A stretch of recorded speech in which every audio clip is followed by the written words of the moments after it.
Mga ekspresyong nagpapahayag ng katotohanan at opinyon. Mahalagang kasanayan sa pagsasalita o pagsulat ang paggamit ng mga wastong pahayag na nagpapakita ng katotohanan o opinyon. Mga halimbawa ng ekspresyong nagpapahayag ng katotohanan ayon sa mga pag-aaral, alinsunod sa gaya ng ipinapakita ng mga datos, ipinapakita ng pananaliksik na batay sa. Maaari ring tayong gumamit ng mga pang-ukol na ukol sa, ayon, hinggil kina. Kailangan may katibayan at basihan.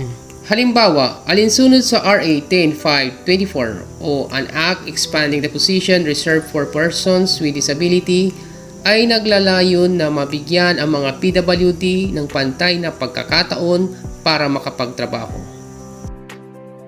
Mga halimbawa ng ekspresyong nagpapahayag ng opinyon. Sa aking palagay, sa sarili kong pananaw, para sa akin, naniniwala akong sa tingin ko, ang opinyon ko sa bagay na ito.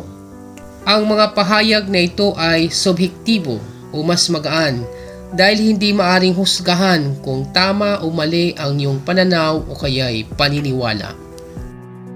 Halimbawa, naniniwala akong dapat bigyan ng pagkakataong makapaghanap buhay ng maayos ang mga may kapansanan lalo kung kaya naman ang trabaho.